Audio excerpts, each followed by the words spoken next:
Hey, welcome everyone to the Where Do You Run Well podcast. We are really excited for episode 6, and we are sitting down with Tim Schuessler and Lisa Williams to discuss all things ultra running, previous race, and it's quite a roller coaster, so we really hope you enjoy the story. And we're going to get started. First of all, I want to just introduce who's in the room. We've got Tim. Hello. We've got Lisa. Hello. And of course, we can't forget Joshua Dake, our man behind the computer, our sound guru. So thank you to Josh. He doesn't get enough credit. All right, guys. So it's like sitting down with some old friends. We've had lots and lots of miles together, but purposely I haven't heard a lot of the story because I like to hear it, just like our listeners, kind of as it unfolds. I want everyone to kind of get a sense of who both of you are individually, and then as you are as running buddies. So let's go way back. How far back does this friendship go? That's a great question. Well, I think I started running with the RunWell group in like 2015, so we met somewhere around there. Mm-hmm. Kind of know you from Wednesday night runs and then from the Metro Milers. Yeah. And I think we started running together in 2018. Yeah, 2018. More consistently outside of just the Wednesday night run. Yeah, you kind of figured out, oh, hey, this is a good match, and shameless plug, Wednesday night runs, you can make great friends there and run many miles, and then all of a sudden you start deciding you're going to go a little bit farther. Yeah. And you need a good friend to kind of jump on that bandwagon sometimes. Yeah, I believe it was a Wednesday night run when he said, hey, I'm running this 50-mile race on Saturday and I don't have a pacer. And I said, what? You don't have a pacer? I'm like, I'll come down and do it. And that was it. I drove down to southern Missouri and ran him in for the last 10 miles of Berryman 50. Berryman. It was my first 50 mile in 2018, so you came down to support me and then ran with me. And then I remember on that run, I remember having the discussion where I said, well, all right, I'm going to say this out loud, because at the time it was just a thought. It was just something I was thinking about, but I wasn't really putting out there. But I remember saying, someday I want to run a 100-miler. And you said, yeah, me too, sometimes. So oh my gosh. That's kind of, the seed was planted, Uh-huh. Yeah. And I had signed up for my first 50 about that time too. I don't know if it was before Berryman or after pacing Berryman with you, but... Well, it was right after that, I think, kind of led into, you were training for Tunnel Hill, and I was training for Hennepin 50 mile. Yeah. So how do you start? Okay, so individually, Tim, let's start with Tim. And Tim is kind of a quiet giant. I mean, seriously, he is so calm. I feel like follow Tim and it will always lead you on the right path. He just has a calming effect, doesn't get too worked up about stuff. Let's start with your running journey, okay? Yeah. So when did you start running? Well, I mean, I've always been super active. I've always played sports, my whole life growing up, playing all the sports. Ran cross country in high school, really just because I loved basketball. So I would run cross country, so I was already conditioned and in shape. I would run it along with a couple of other basketball friends. We didn't take it seriously. We weren't good cross country runners. We did it just so that we would be in shape and not be coughing up a lung in basketball practice. So that's kind of where it started. Then after high school, took a couple of years off from being active like a lot of people do, and then started figured out that I did need to be active into adulthood. I was eating fast food and smoking cigarettes and you end up sitting a whole lot. Yeah. A lot of times it ends up being a sit-down job. So I started working out again in my 20s.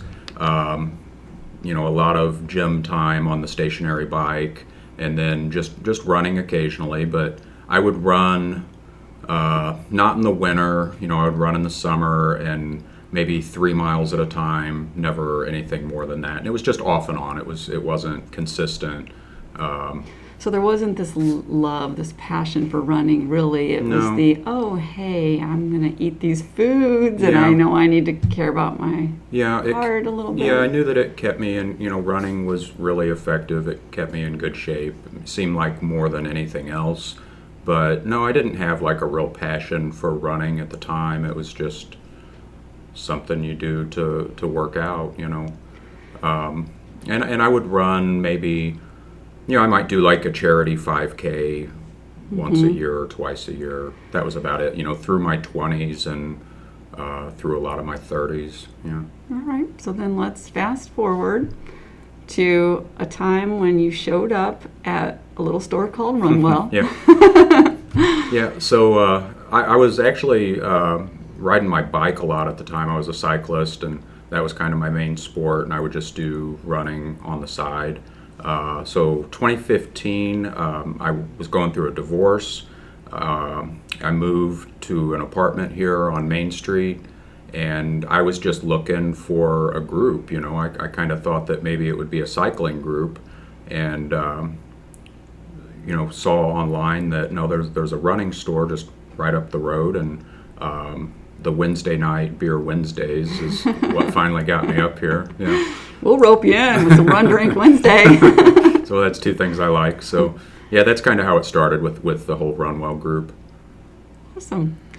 So we roped you in, and then little by little, we're sitting at probably a table at Stagger Inn, I'm guessing, and we start talking about crazy stuff and goals, and then everybody just kind of gets on the bandwagon and rallies behind it, and before you know, you just registered for some shit. Yeah, well, I remember going to Stagger, and it was like just getting to know everyone, and you would just hear so often, what are you training for? What are you training for?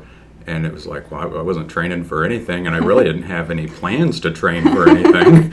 So I did sign up for your half marathon training group beginning of 2016.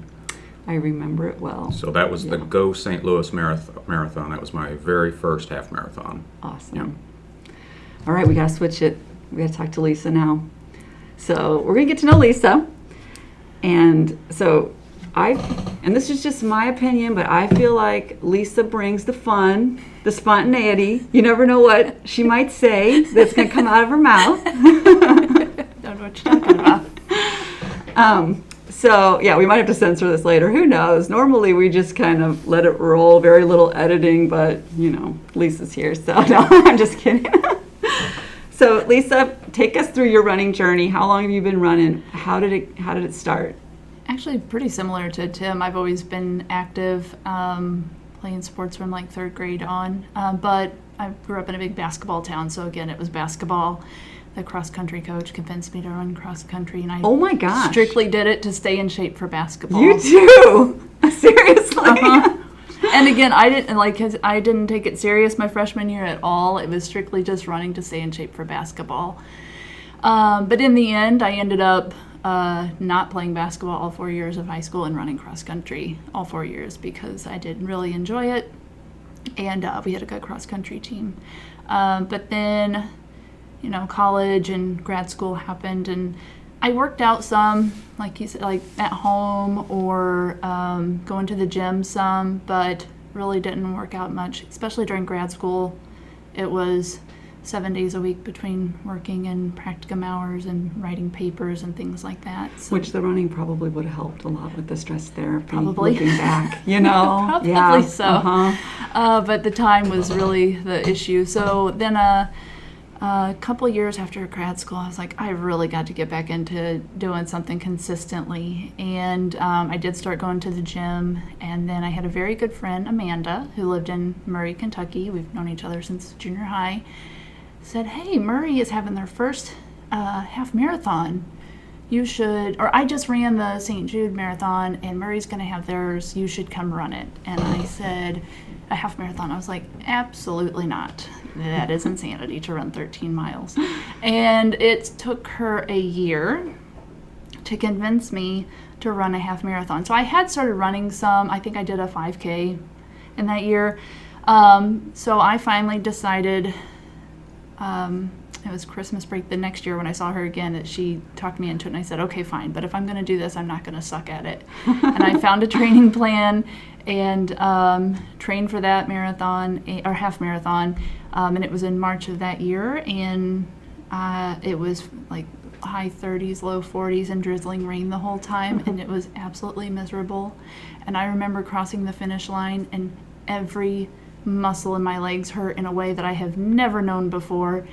And we had walked to the race because it was just a mile from her house. So then we had to walk back to her house, and I thought, this is awful. You're like, I feel alive. Every muscle. I feel every muscle right now. Yeah, I'm like, this is the worst. I didn't know I could hurt so bad.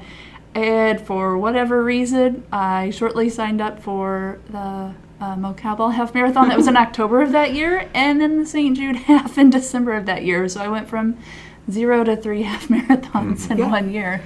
Well, and it's interesting too, because both of you, like the stories, they're very similar. And I guess for everybody listening, a half marathon is a gateway to a 100-mile run, apparently. Yeah, I think it is. At least for these two. Yeah, so I think I started getting more consistent with my running in like 2011. Yeah, I think that's when I'm... Awesome. So again, great friends, similar paths, which is really interesting. I'm wondering, with the two of you, how many miles do you think you two have ran together? Like if you had to put a number on it, like how many miles are you two putting feet to pavement or trail? I would guess probably 3,000 or 4,000 be my guess. Yeah, probably. Because it's so. been about 2,000 miles a year for the Less than last 3 years. several years. And yeah. most of them we do together. Yeah, probably. Yeah. The long runs anyway. The shorter the runs long maybe runs, not. yeah. But A lot of them through the week we'll do independently and then team up on the weekends. So yeah, several thousand. Yeah, and it's really important too that you have like your long run buddy, that you just know when you're talking, know when you're not talking, you know, because it's a lot of miles together. And so so if you two, you're training together, so you're not necessarily, well, I guess you supported Tim at his 50 miler, and then so let's start from there. So that was your first ultra. Yeah. And My then first 50 miler, yeah. Okay, so you had done a 50K before that? Yeah, the first 50K was Shawnee Hills in 2017. Oh my gosh, that's a challenging run. 27. That was the first year. That was the year that you came out and you guys crewed Working the aid station, Yep. Yep. Yeah, so I know that was a challenging run, Yeah. so you picked a doozy for your first. And Yeah, when was your first ultra, Lisa? Technically, I think 2012, because the Slugs used to have the Flatlanders 6 and 12-hour run on Labor Day weekend every year. So I did that one. That was the one I would do every year. I did it 4 or 5 years in a row. Most years I did the 6-hour option, and I could get 50K or up to 32, 33 miles in the 6 hours. One year I did do the 12-hour. That was in 2014. I did the 12-hour, and I got 40 miles. Sweet. Yeah, completely untrained too for that. I did not. I think my longest run leading into that, I was winging it. Don't try this at home, 13 everyone. miles. Don't. It will not work out well. Don't do it well. It was bad. So then you end up at a 100-mile starting line, and you two are going to do it together, right? So you're going to do your first 100 together because you've trained together. That's both of your goal is to do 100. Which 100 was it that was your first 100? Hennepin 100 was the first one, and we kind of spent, that was in 2019, so we kind of spent, really all of 2019 kind of building up for that. So we trained for Prairie Spirit 100K out in Kansas. That was in the spring. Well, after you ran Berryman in and I paced you for that. I had signed up for Tunnel Hill. So Tunnel Hill was probably like the first ultra that I specifically trained for to see what I could do. And so I ran that Tunnel in Hill, November. was it a 50 mile or what? Okay. And yeah, so that was the farthest I'd And gone that's in what, like November. November, yeah. And then shortly after that, we started training for well, Prairie. and at the same time, I was signed up for Hennepin 50 mile. So, and that is like October. So those two race dates were pretty close together for those 50 mile races. So I think that was kind of the beginning. It was like our training plans roughly matched. And I remember running a lot of that together leading up to those two races. And then we're leading up to Hennepin 100. Yeah. And that was the first 100 for both of you, and was a successful run. Yeah, and that's one, I mean, we probably need a separate podcast to really, peel the onion on your first 100. We're going to talk about Javelina 100, which is your most recent one, because we're still in the midst of a pandemic, and it just kind of blows my mind that people are out there still kicking ass, Like, I mean, we sucked our thumbs in the fetal position for a minute, and then we're like, wait a minute, I'm gonna, I can still do some things. So, we want to talk about Javelina 100. Javelina 100 is the name of it. Yes. So we're gonna jump to that, but maybe we'll come back another time and really dig into your first 100 if you want to. Sure. Yeah. Awesome. So, whose idea was Javelina 100? Yeah, it was mine. That guy? Yeah. So it's a crazy costume run on Halloween weekend? Yeah, I had kind of been eyeing that one. We signed up for it after doing Hennepin in 2019.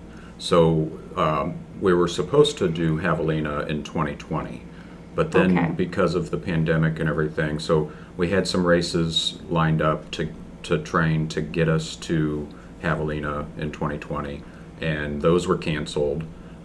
They hadn't canceled Javelina yet, but and we actually started training for it, and I think made it probably about halfway through the training in 2020, and then slowly it was becoming obvious that probably wasn't going to happen either. Yeah. So then they gave us the option to defer to 2021. They did still have the race last year or in 2020, but it was really limited. The aid stations were cut way back. The amount of crew you could have, they had like staggered starts that were anywhere between Thursday and Saturday that you could be starting.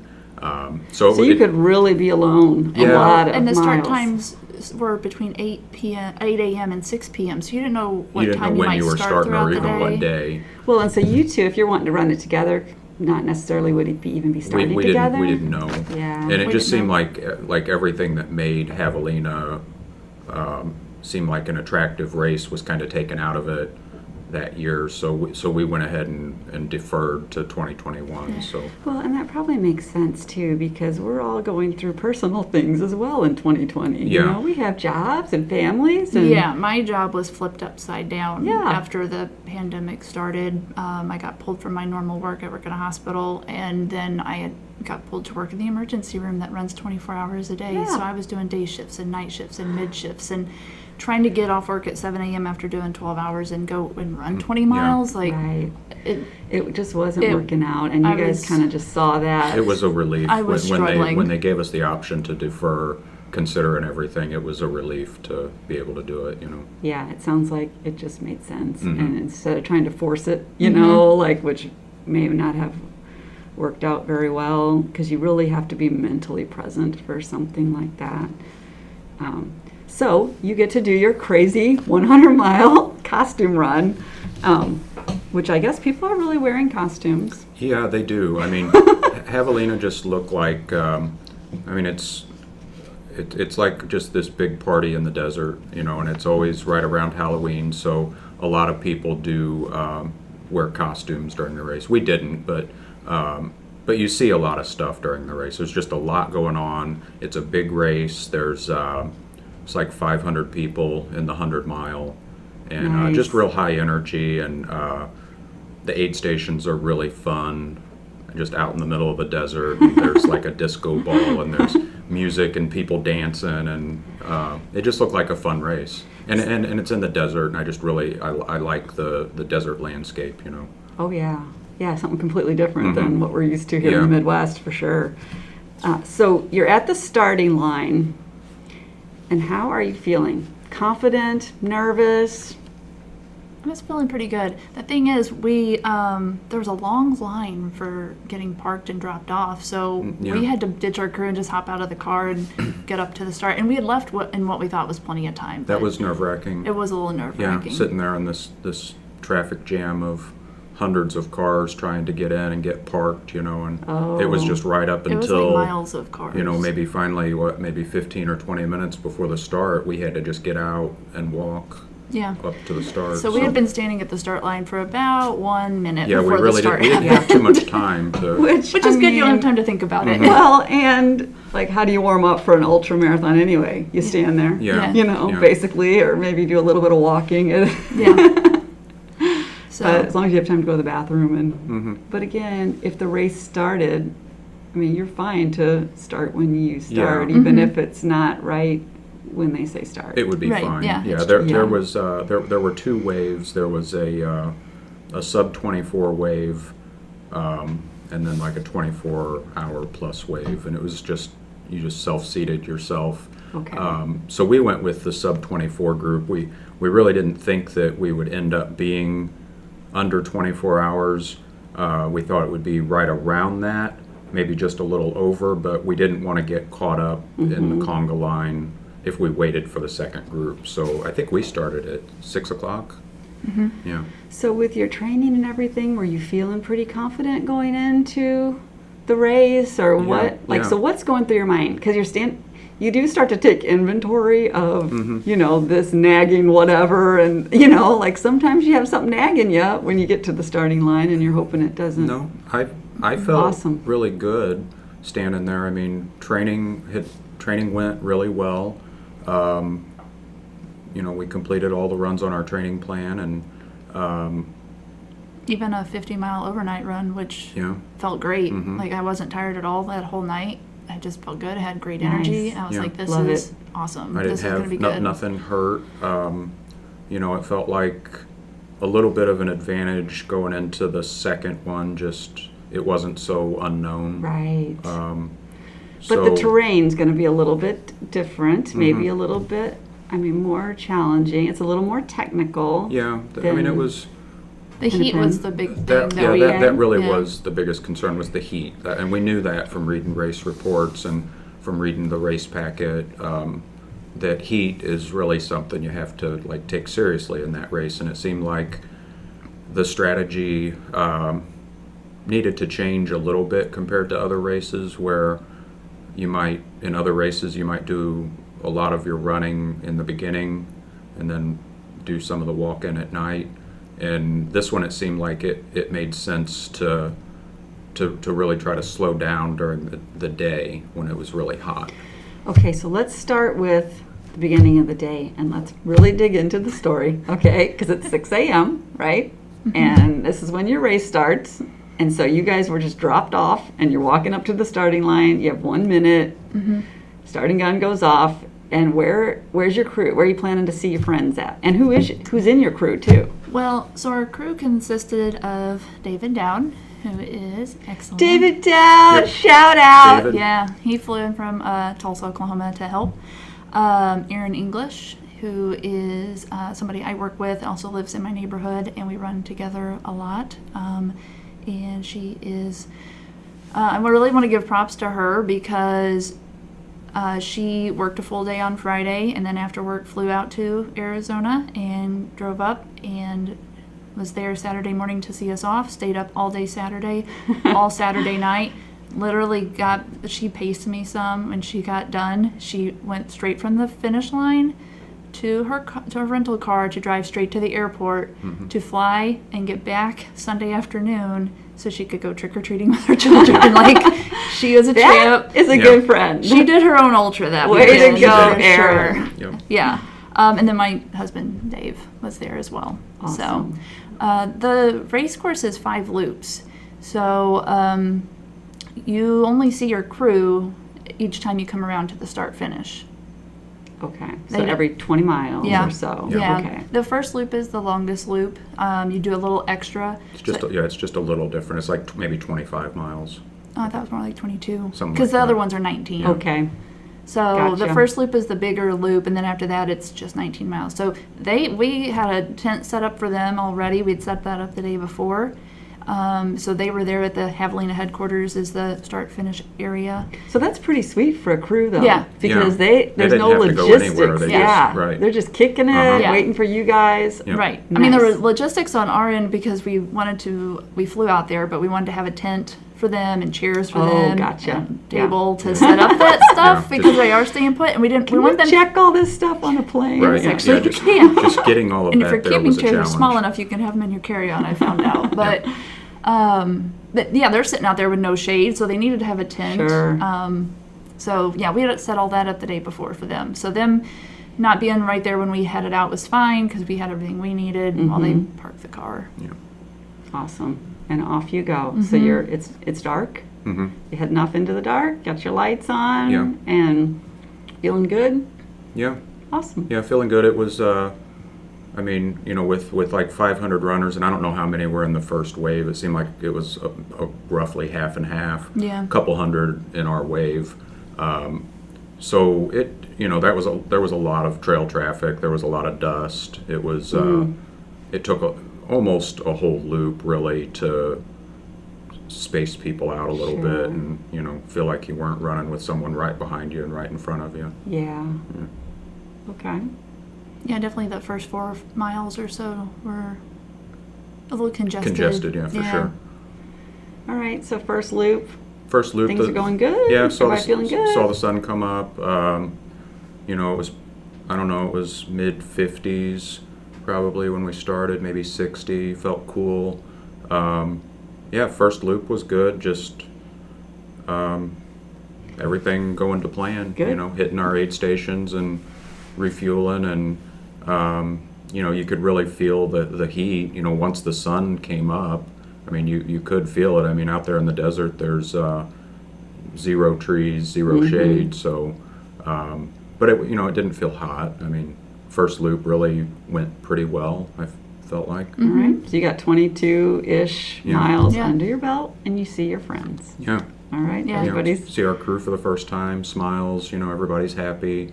I don't feel like we really took too long the first time we came around. No. We just It was strange. threw 4 some and 5 gels in our hours. vest, and probably 4.5 hours, something like that. Nice. We were trying just roughly. We didn't really have like a hard time goal. Really, we were just trying to get like 4 miles per hour along with the stops. If we could keep looking down and seeing that we were covering 4 miles an hour, that was going to put us pretty close to 24-hour finish. Okay. And the terrain that you were on, so we know it's the desert. Was it dirt, sand? Yeah, Or it was it very technical? or- Yeah. So like I said, it was a loop. So when you head out from the start to the halfway point, it's a gradual uphill the whole way. 4 miles in, you hit an aid station, Coyote Camp, and that is an uphill. But then from there to Jackass Junction, which is the halfway point, is where it's the most technical and where the hill is more of a climb. There were a lot of rocks. And that was 6.5 miles from one aid station to the next. And I remember every loop thinking, where is Jackass Junction? Yeah. Because it's down like in a low spot, so you can't see it until literally you're on it. So you keep thinking you see stuff off in the distance. Yeah. Oh, that's it, and it's not it. Where's it at? Where's it at? Yeah, and it is probably the steepest part of it. And it's not like a mountain climb. It's very gradual, but you feel it Yeah. every time. Especially with the amount of rocks. It was so rocky through there, it was difficult to run at times.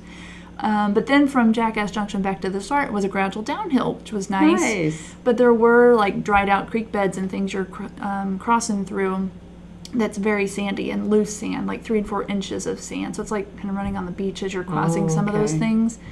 very Mixture. Yeah. mixture. You getting that in your shoes. I was wondering about that. Yeah, kind of Yeah. like running on the beach. It's hard to push off on the loose Right. sand. It's totally different interaction. Yeah. With the earth. You don't get the same feedback off of it when it's sand. You just kind of push in and get nothing back. Yep, pretty much. So that's kind of the terrain each Yeah. time around. In my mind, it was like the first half of the loop was considerably tougher than the second half of the loop. That's kind of how it felt to me, and especially that section she was describing from the second to the third aid station, because that was the longest stretch. That was almost 7 miles. Okay. And it felt longer and longer each time that you went around, you know. Oh yeah. Well, and it might be because you're slowing down Yeah. too. So then it is actually Yeah, longer. it was, yeah. Did you see anything noteworthy on your first loop? Like as far as aid stations, costumes, like what are you seeing as you're going there through? were people dressed up. There was an Elvis running. Yeah, we ran with Elvis for a while. Yeah. Can you There- imagine running 100 miles in an Elvis costume? No, especially as hot as it was. Oh my God. There was like a German hiker guy. He had two flags. He had lederhosen and stuff, and then he had these giant flags fastened to his backpack. He had like, I don't know, it was a German flag and like maybe an American flag, but these full size like flags Oh that my he's out there gosh. running Yeah, with. they were like flying 3 feet above his head. Yeah. They were Hey, maybe they gave him some shade though. maybe. Probably did. Trying to think. There was a guy in like a go-go girl type dress. Hmm. I ran and talked with him for a while. And we saw, and He we, was, and I we, think, doing more shots of Fireball than water, so I don't know how far, Yeah, how far he was- made it. But he was entertaining. he was entertaining for a while, and yeah, he was hitting the fireball, and it seemed like he just kind was of like loop 2. He I was didn't like, oh, last man. too much longer. Yeah, you didn't see him like no, loops we didn't down. see him after that. All right, so let's go into loop number 2. You already got, first loop down, feeling good, food's flowing, fluids, and everything's going good, and off we go. And now it's full sun, and Yeah. you're Yeah, so before heading out for loop 2, we brought additional bottles with us because we knew it was supposed to be like 88 to 90 degrees, and again, no shade, very dry heat. So here, we're used to running when it's really hot. We trained all through the summer, but you sweat through your shorts, they're dripping, you're Yes. dripping sweat everywhere. But out there, everything is still dry because it's gone. Yeah. just evaporates. And Yeah, I think Right. in the runner's guide, I forget what the ridiculous amount of ounces were They of water recommended. that they recommended, but it was way more than what we usually carry. So I had my 2 collapsible Solomon bottles, and then I had a third one with me that during the heat of the day I was filling all 3. I would fill the 2 in my vest, I would fill the third and just carry it with me. And I mean, it's the most water I've ever gone through. Like she said, you were just sucking down the water, and we were both just covered in like a crust of salt, Yeah. just Oh, yeah. sweating and just evaporating immediately. Right. Each of the aid stations had several buckets of ice water with big sponges in them. Oh, wonderful. So I had like a real light long sleeve shirt on that was made to be worn in the desert with SPF and everything. But taking that, basically taking an ice bath at every aid station, taking that sponge Yeah. and Cool your just cores. soaking my shirt completely, soaking the hat I had on. So I would be dripping with ice cold water when I would leave every aid station, and I would be completely dry by the time I got to the next one. Yeah, So, but it really helped. it did. it'll perk you up too. Yeah, as you it get more does. fatigued and stuff. We, But we both had one of the hats with yeah. the sun flap in the back. Yes. And then I had like white arm warmers on to kind of keep some of the sun off my arms. So just getting that completely wet with ice water each aid station was really helpful. And so during the day, I mean, especially that second loop and the third loop, really that was our main concern, was just managing the heat and trying not to, really we just wanted to make it to sunset. Right. And you can't get behind on your electrolytes either because you're still out in the heat. You're Yeah. still moving, and Yeah. you can't get caught back up then either. Yeah. So I remember leaving Coyote Camp, and again, that's the worst, longest uphill rocky stretch. But that I think is like when the heat really got bad. And I just remember looking up and seeing it looked like a death march, basically. Like, everybody is walking, because really all you could do during the heat was power walk, maybe a little bit of a jog for a bit, but especially along that stretch, because again, it's a rough stretch, but it was just so hot that everyone was just trying to stay cool and survive. Yeah, until the sun leaves the top of the sky and you guys can start. And then the temperatures moving. drop immediately. Yeah, that's how it rolls in the desert. Yeah. Okay, so loop 2 went fine? Yeah, everybody's loop 2 was, moving along? went really well, I thought. Yeah. I mean, the heat, the day before, so I was really concerned about the heat. I mean, the day before the race, we came for packet pickup, and we set up our tent and everything for the crew. So it was our first time kind of like being out at the desert where the race was going to be, feeling what that sun was. And the day before, like, it really concerned me. I mean, just even being out there, setting the tent up and working for like a half an hour, it really, I felt it, I really felt that sun. And I was worried, like, for the rest of the afternoon, the day before the race, I'm like, man, that sun just felt relentless. And but then the day of the race, I mean, we were doing all the things that we needed to be doing, and it just never really got to me. You have a different mental state too when you're in a race. Yeah. It's more like task oriented. You're along for the ride, so you're just figuring it out, problem solving, and you've done what you can do to get you there. So you have a totally different outlook on things when you're in the race and the clock's ticking and you're just trying to keep moving, so you're not even probably thinking about it the same way. Yeah. So I mean, loop 2 was it went really well. Yeah, I remember coming back into headquarters. It's a big loop you have to do through the whole headquarters, and you have to cross the start-finish line each time and move around. So Ouch. And it's uphill. Mentally, it's like, It's like, oh, I get to cross this again, but not finished yet. And you head back to the group. But I remember see how mentally strong you are. Okay, you have to go right through the finish. It really is. There's music playing everywhere. It's probably a quarter-mile stretch At least, in and out of it that you loop through and see all the parties going on, because all the crews they're having a great time. Don't look at them. But I remember smiling real big. I'm like, we got through the toughest loop. It's going to be dark in another hour and it's going to cool off. Like, we got this. Yes. Because that was the hardest bit. We'll get through this. No problem. Yep. So now we're headed out on loop 3. Yep. You guys got everything you need. Was there a clothing change at any point? Your shoes and socks, everything's still good? Well, we took stuff because, so we really expected, from all the reading we had done, that there was going to be this abrupt temperature change when the sun went down, and we were expecting that, like it wasn't going to be this gradual thing. It was going to be, sun, and then once it went behind the mountains, expect it to cool off quite a bit in like an hour. So we had layers with us that we took. Took like a jacket and some long sleeves and some gloves and our headlamps, I think. But then again, and I get cold easily, so I was expecting to be affected by it, but the sun went down and it wasn't that bad. I felt like maybe it dropped maybe 10 degrees or something. Yeah, it wasn't bad, and then I was kind of frustrated because we were carrying all this extra weight of stuff. Yeah, I'm we like, had I didn't extra- really need all this. Right. And now I'm carrying this stuff. You made me think of something, because when I get cold, that's like my kryptonite. All of a sudden, like if my core gets cold, I can't use my hands anymore. They're like useless meat hooks, and I can't get stuff out of my pockets. And so, is the cold your kryptonite, Tim? Yeah, I would. Or is it something else? No, it's the cold. I get cold really easily, and same thing. Once the core just gets really cold, then it's much harder to function, and I start just shivering and become almost just non-functional. I mean, I just have to keep moving. Yeah.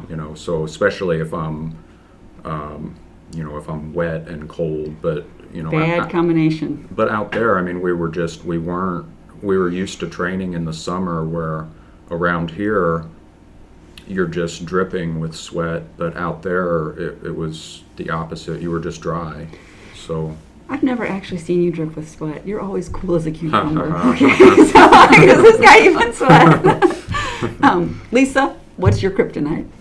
What is it that, like, your Achilles heel or something? I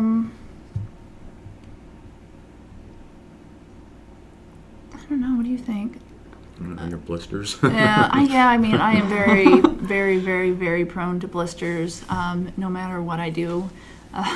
Then yeah. I mean, that doesn't normally stop me. I keep going, but I've tried. Well, that's I've your tried, feet though. Every footstep is pain. It's then. painful, and it adds up for sure.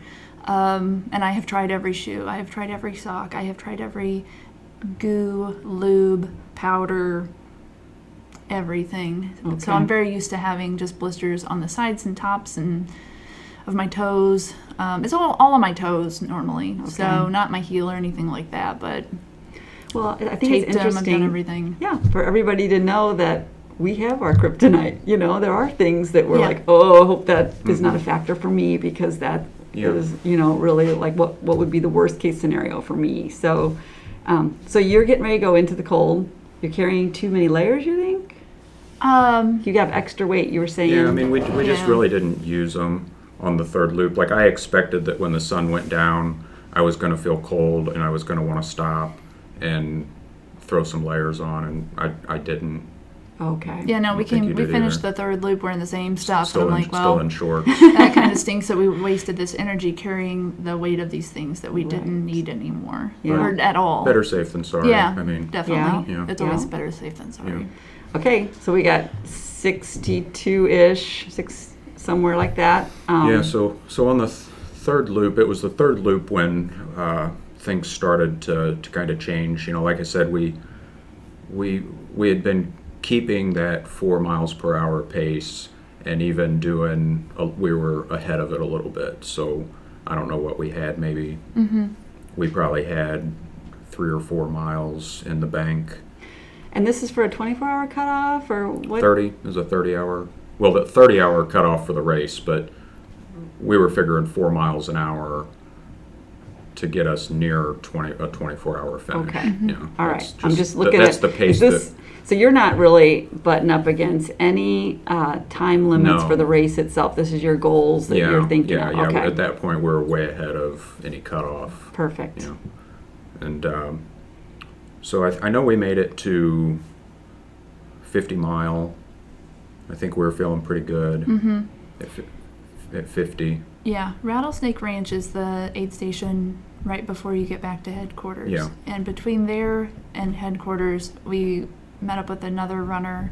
I think her name was Lisa, too. I think it was, yeah. And she was very talkative. And that Yes. was a good distraction for a bit. But then after a bit, I was like, It became please stop. a bit too much of a distraction, you know. It was, she just wanted to run with someone. She was out there by herself and wanted to talk to make the time go by. Sure. And so soon we were hearing all about like all of her family members and a lot of people we didn't know, and it became a lot, you know. Well, and at some point it turns into noise, and it doesn't help you take your mind off of it. You know, Right. you really need your mind in it, and that's why you've got your good running buddy who knows if we're talking, we're talking. If Yeah. we're not talking, we're not talking. You know, Yeah. and you kind of roll with each other. Kind of read that energy. You know? Yeah. Exactly, because we've all, I think, been there where you're on this run and Right. then all of a sudden you don't want to talk. It takes more energy to talk, and you don't want to.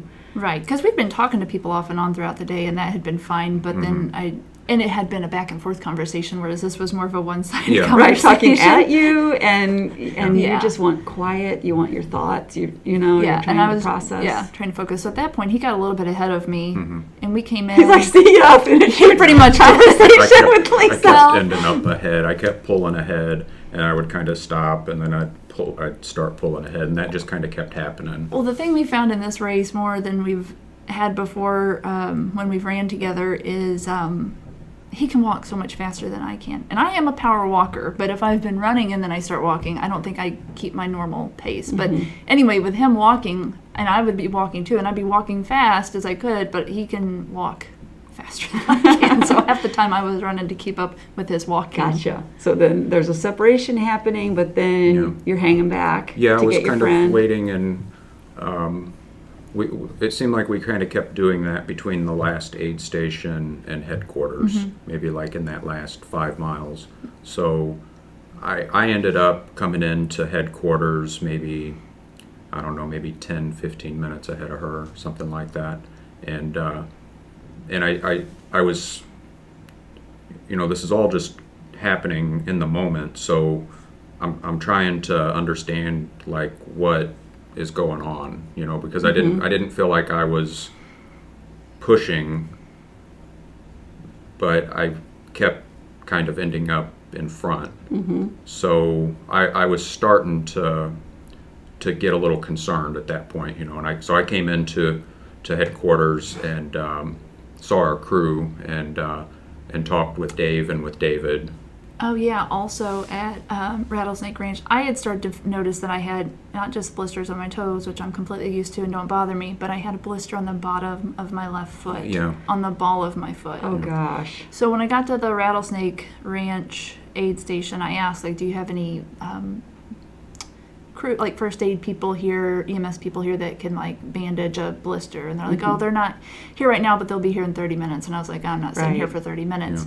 So I kept on, and so that's when that was starting. I could feel the squish with every step of that blister developing and the pain of that. Yeah, because you just ended up with some sand or something in your sock, in your shoe. And that's happened at races that we've run together before.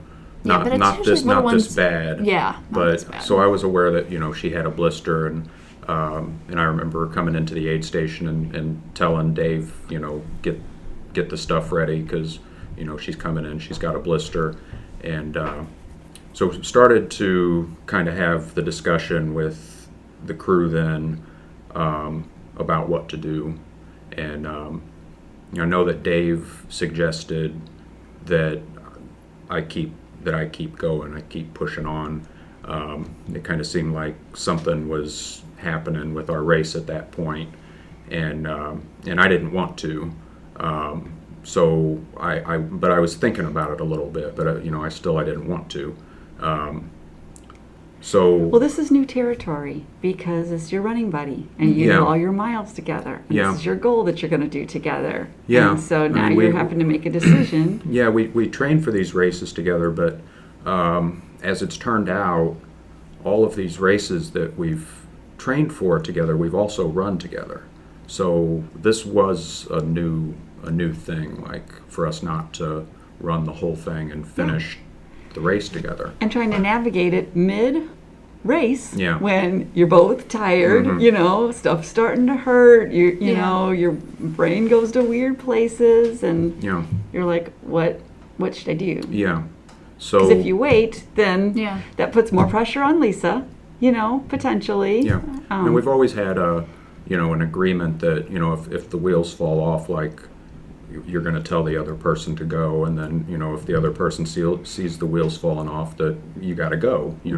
It's just it hadn't happened yet, and then we'd always gotten through. In pretty good condition for both of us, honestly. Yeah, really.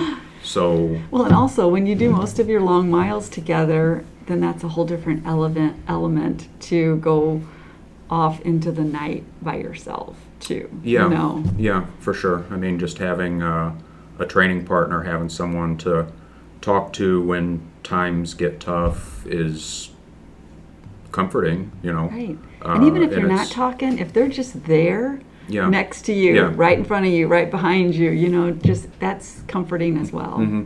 So I didn't want to leave. I waited for her to come in. She was just a couple of minutes behind. We kind of regrouped. Aaron was coming in to pace with us at that point. And I thought, okay, let's regroup and let's see what happens. I know Dave was getting ready to get into the race at that point. He was going to run with you, and he was going to let Aaron run with me. And then I knew for sure, because this was just the fourth loop, that then that would mean that Dave would end up running the last loop with you too, which he wasn't planning on doing. And didn't need to do because he had his own race the following weekend. He had a full Ironman the next weekend. Okay, so that's a bit much for him with his training. Yeah. So he didn't need to be doing one loop. So I said, let's just wait. We'll go out together. So we left our tent and we went over to the aid station. Hold on. Well, first, like you were at the tent already, and I come by, and we had to pass our crew to go through the start finish and loop around check and come in. back. Okay. And as I was coming back, I was like 10 feet from the tent, and I'd been filling this blister, and all of a sudden I stepped, and it just burst Oh gosh. right next to the tent. Oh, I was like, jeez. oh, ow, that hurt. So Although sometimes it feels better once you get the fluid out It and does. the pressure's gone. yeah, there's always like 10 minutes of burn when that happens, and then it goes numb and you don't feel it for a bit. So, and it was good that it happened there, because then I took my shoes off, I changed out my socks, and I got all dry socks again because they were wet from that. Because it was, like I said, the whole ball of my foot, probably like the size of a credit card, like that my big, gosh. just across the whole ball under the toes and everything. I've never had one like that before.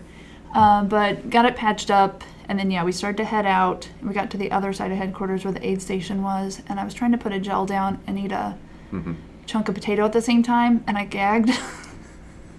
And I was like almost threw up. I wasn't nauseous. I just shouldn't have been putting that much stuff, trying to eat that much at once.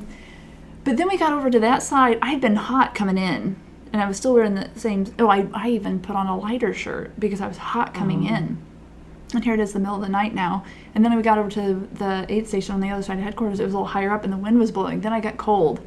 So then I did take my pack off there, and I was putting on a warmer shirt, and he was ready to go. And I told him, I'm like, just go. You're already getting ahead of me. And, I mean, this blister's patched up now, but it's still slowing me down because Right. every step was painful still until it kind of got numb.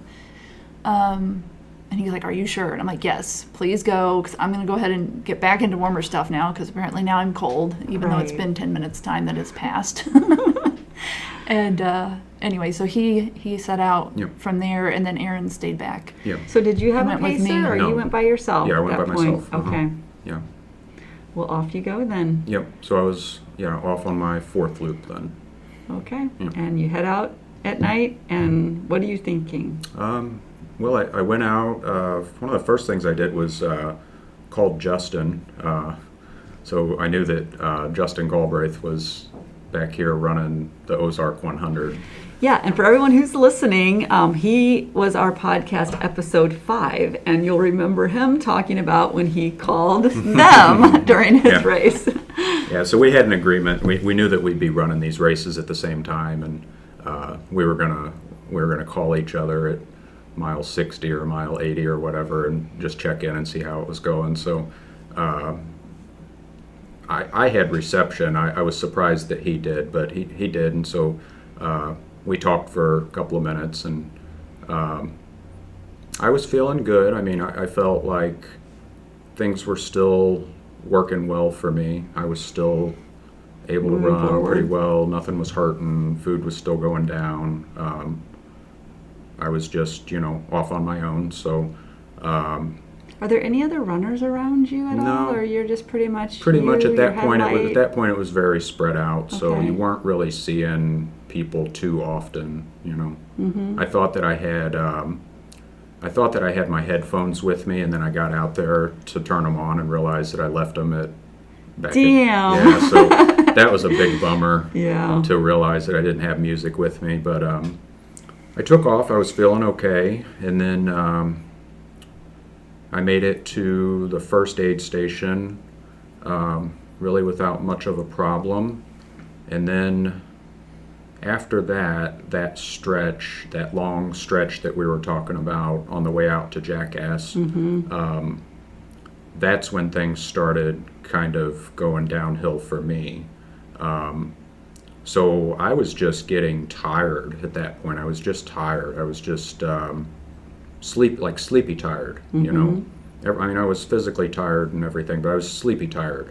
And Were you overdressed? Were you warm? Did you have too much? no, I warm? wasn't. I was Okay. still in shorts at that point, Okay. and short sleeve shirt. I still hadn't put on any heavier layers for nighttime because I wasn't cold yet. Okay. So, no, I wasn't overdressed, and I wasn't like fully falling asleep, but just about, like as I was moving. So, just, it would just be for like a second at a time. Like you Just would enough just to freak you close out. your eyes and kind of drift off for a second and then open your eyes back up and realize that like you're walking or you're running, you know. And that was on that the more technical rocky section. So That could have ended badly. yeah, I was worried. I mean, it was scaring me a little bit because that's never happened.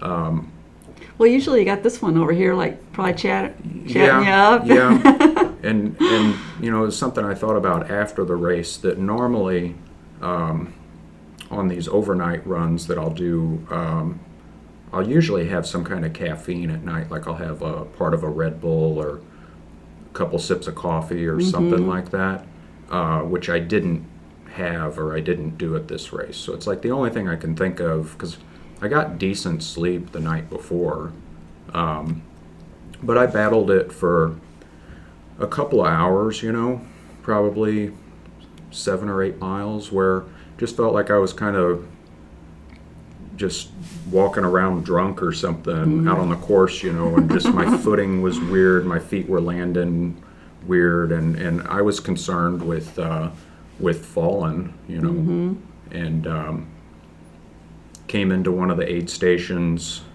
came into Jackass Junction, and talked to one of the people crewing it, you know, tell her that I was really struggling to stay awake, and they had these gels there. They were like goo liquid energy. It's like those larger gels, but they're kind of more of a liquid than a gel, you know. Okay. And they have caffeine in them. And so I'm like, oh, I'll try that. And I'm looking at this gel, and it says, you know, 400 calories. And I'm like, 400 calories? I'm like, caffeine and 400 calories? I'm like, there's 400 calories in this? I'm like, that's amazing, you know, this is what I need. So I took a couple of those and fully thinking, and they did have caffeine in them, but thinking that each one of these had 400 calories in it. And it turns out after the race that was totally wrong. It was 40 calories.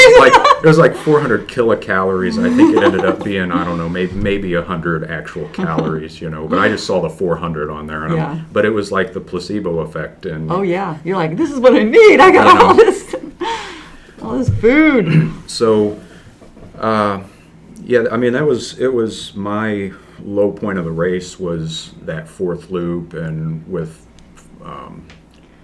battling that tiredness, and just, you know, you're out there by yourself, and the negative voices just started, you know, and it wasn't long. I mean, this all went down pretty quick. It wasn't long before I was talking myself into quitting. I was serious. I was going to quit. Like, why am I doing this? Yeah, it was the being sleepy was scary. I was also just, you know how it is. I mean, you're 80 miles into it, and you're just tired, and you're exhausted, and you're done with it. Well, there's a million excuses too, that's and what here's it is, your and whole all list. of them sound good at that point. And all of them would have been fine, and your crew would have been like, we get it, we understand. And the idea of doing that long 7-mile section again, coming around and doing it again, I just couldn't deal with it. And I'm at this moment, this is a very low moment. Yep. And that's what your mind is saying to you, because that's what the brain does. Yep. So I decided that I was going to quit. I was going to drop. I was going to finish that loop. And when I saw the crew, I was... Before we hear any more, we don't know what Lisa's doing. We have no idea what Lisa's doing. So we have to come back and talk with Lisa for a second. For information on training programs through RunWell Coaching, please visit runwellcoaching.info. And for all other information on events, visit our website at the store, runedwardsville.com. Thanks so much for listening. See you next time.